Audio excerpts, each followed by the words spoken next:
पाकिस्तान का रोल क्या होना चाहिए इसमें, हम क्या, क्योंकि वो भी हमारे भाई हैं और हमारे दुखी दिल हैं सबके। पूरी मुस्लिम वर्ल्ड का एक मसला है, अपने एनिमीज को बंदूक के जोर पे, तलवार के जोर पे हराने के वही 8वीं सदी के ख्वाब देख रहे हैं। इनोवेशन से, कंपटीशन से लड़ना नहीं आता। और 2 एयरपोर्ट्स जो सीरिया के मेन हैं शाम के, वो आउट ऑफ सर्विस हैं आफ्टर साइमल्टेनियस इजराइल अटैक। फलस्तीनी मुसलमानों पे जो गोलियां बरसाई जा रही हैं उसको सूअर की चर्बी में रख के फिर वो गोलियां जो है वो बंदूक में इस्तेमाल की जाती हैं, मुसलमानों पे जो है वो बरसाई जाती हैं। ये इसराइल की बका की जंग है। सही। यानी इसके बाद या तो इसराइल है।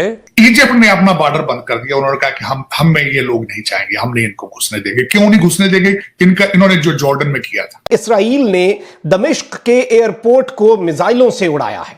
ईरानी वजीर खारजा का तैयारा किस तरह से बाल बाल बच उठा है। सीरिया के इन 2 एयरपोर्ट्स पे बमबारी करके काफी इंस्टॉलेशन को खत्म कर दिए, रनवेज तोड़ दिए हैं। इस वक्त जो इंटरनेशनल मीडिया, जब मैं रिसर्च कर रहा था इसके हमास के हेड के ऊपर, उसके बच्चों की तस्वीरें मौजूद हैं शादीशुदा होके वो नाइट क्लबों में घूम रहे हैं टर्की और कई दूसरे ममालिक के अंदर। ये 20 से 25 लाख गजा की पट्टी के ऊपर थोड़े से मुसलमान रह रहे हैं। ठीक है, सुकून से आप अपनी जिंदगी गुजारे। अगर आपको ज्यादा मसला है तो आप वहां से माइग्रेट कर दें। और इतने ये सियाने बन रहे हैं ये आज फलस्तीन के लोग, शायद मेरी बात किसी को बुरा भी लगे, जब यहूदी यहाँ पे आबाद होने लगे थे तो इन्होंने ही अपने प्लॉट बेचे थे, इन्होंने अपने जमीनें बेच के उनको आबाद किया था। तो इसराइल को अगर आपने शिकस्त देनी है तो ये जो कंट्रीज, जिस तरह मैंने आपको पहले बताया, जिसमें कतर है, जिसमें ईरान है, इनको चाहिए कि ये बंदूकें खरीदने के लिए नहीं बल्कि किताबें देने के लिए फंडिंग करें फलस्तीनियों को। सर वो ताहिर अशरफी साहब ने कहा मसनूआत का बाइकआउट कर दो, बस ये प्रोडक्ट्स का बाइकआउट। और उनकी मसनूआत के बगैर तो आप जिंदा नहीं रह सकते हो, क्योंकि वो तो उनकी तो टेक्नोलॉजी उनकी प्रोडक्ट है भाई। या तो फिर टेलीफोन इस्तेमाल करना बंद कर दो, टीवी देखने बंद कर दो, बंद करो ना ये सारी चीजें। गाड़ियां ना गधों पे चढ़ो फिर जाके, सारा कुछ तो वो बनाते हैं। इस वक्त इजराइल का सबसे बड़ी स्ट्रेंथ क्या है कि जितने इंफॉर्मेशन टेक्नोलॉजी के नए स्टार्टअप है सारे वहां से शुरू होते हैं। या तो फिर जर्मन चीजें, ये जो सारे यहूदी यहां बना रहे हैं चीजें बंद करो। ये इंग्लिश मूवियां देखनी बंद करो। क्या क्या बंद करोगे यार? क्या क्या बंद? दवाइयां खानी बंद करो जो अमेरिकन जो बनती हैं सारी, ये कंपनियां, ज्यूइश कंपनियां सारी बनाती। मौलाना अशरफी साहब तो खुद कई बलाती चीजें खाते पीते हैं, वो किस तरह छोड़ सकते हैं? जहाजों पे चढ़ना बंद करो, खोतों पे चढ़ो फिर।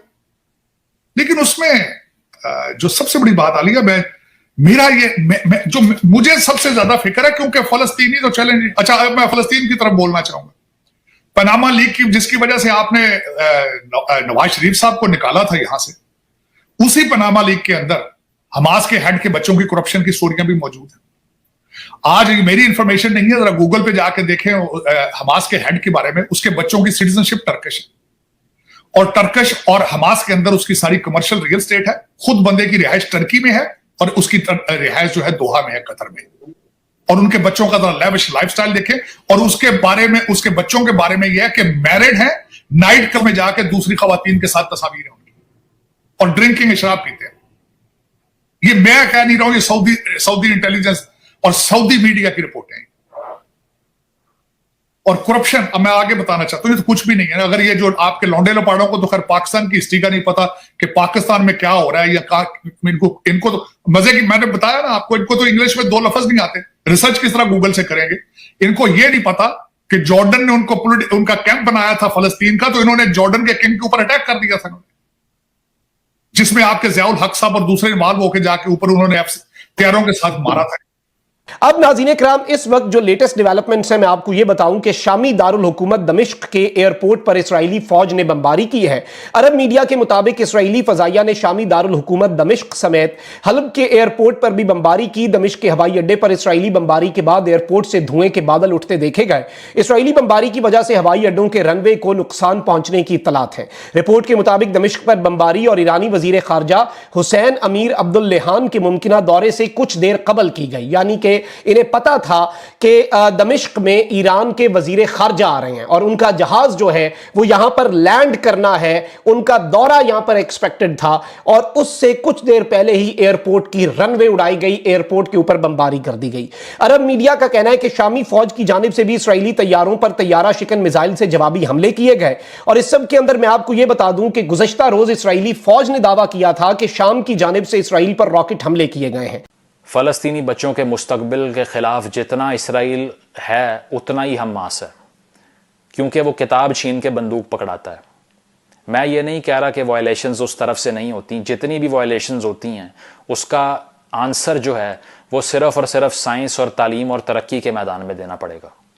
पूरी मुस्लिम वर्ल्ड का एक मसला है, अपने एनिमीज़ को बंदूक के ज़ोर पे, तलवार के ज़ोर पे हराने के वही 8वीं सदी के ख्वाब देख रहे हैं। इनोवेशन से, कंपटीशन से लड़ना नहीं आता। चीन किस तरह हरा रहा है अमेरिका को? बंदूक तान के। जापान पे, हिरोशिमा पे बॉम्ब मार दिया अमेरिका ने। क्या कोई टेररिस्ट ऑर्गेनाइजेशन बनी जापान में जो उठ के वॉशिंगटन पे हमलावर हो गई? कंपटीशन से साथ खड़े हुए हैं, आज उनके बराबर खड़े हो रहे हैं। हिंदुस्तान किस तरह चीन से बदला ले रहा है? क्या कोई टेररिस्ट ऑर्गेनाइजेशन बनाई जो जाके जो है वो बीजिंग के अंदर बम से अपने आप को उड़ाती फिर रही है? कंपटीशन से। कंपटीशन नहीं सीखते, और वहाँ पर इसराइल को अगर आप मात देंगे तो वो मुस्लिम उम्मा की फतह है, वो फतह है फ़लस्तीनी बच्चों की और वहाँ पे माओं की और बहनों की और बेटियों की। तो इसराइल को अगर आपने शिकस्त देनी है तो ये जो कंट्रीज़ जिस तरह मैंने आपको पहले बताया, जिसमें कतर है, जिसमें ईरान है, इनको चाहिए कि ये बंदूकें ख़रीदने के लिए नहीं बल्कि किताबें देने के लिए फ़ंडिंग करें फ़लस्तीनियों को। उनको साइंटिस्ट बनाएं, डॉक्टर बनाएं, रिसर्चर बनाएं, उसके बाद में हमले करें जाके इसराइल के ऊपर, क्योंकि आप तो अपने मुल्कों में महफूज हैं लेकिन बच्चे उनके मर रहे हैं। इस वक्त दुनिया के अंदर highest number of researchers and scientist जो पर 1000 एम्प्लॉयज़ है, यानी कि 1000 सरकारी मुलाजमीन में सबसे बड़ा नंबर दुनिया में साइंटिस्ट का जो है वो इसराइल में है, 140 साइंटिस्ट पर 1000 पीपल। कतर और ईरान से ये मुतालबा है कि इस तरह का मुकाबला करके दिखाएं ना इसराइल का, तब समझ आती है कि आप वाकई चाहते हैं खुशनुदी फ़लस्तीनियों की। इसके अलावा 6 नोबेल प्राइज़ हैं केमिस्ट्री के अंदर, 6 नोबेल प्राइजेस, इसमें से एक लेके दिखा दें या तो, अगर वाकई लड़ना है उनसे। इसके अलावा आपको पता है कि तमाम मॉडर्न टेक्नोलॉजीज़ के अंदर, बेशक वो कम्युनिकेशन टेक्नोलॉजीज़ हों, सॉफ्टवेयर्स हों, वो फार्मास्यूटिकल की इंडस्ट्री हो, वो जो है वो वाटर फिल्ट्रेशन के प्लांट्स हों, वो अल्टरनेटिव एनर्जी सोर्सेज हों, उसमें इसराइल दुनिया में टॉप पे खड़ा हुआ है। स्पेस साइंसेस में टॉप पे खड़ा हुआ है। तो अगर आपने लड़ना है, पाकिस्तानियों के लिए भी यही मैसेज है कि अगर आपने लड़ना है अपने एनिमीज से तो वो इस मैदान में लड़ना पड़ेगा। अगर आप एक सेन आदमी हैं तो आप ना इसराइल को सपोर्ट कर सकते हैं ना हमास को। इसमें से किसी एक को भी आपने चूज़ किया, you have lost as a thinker, as a person, as a complete individual.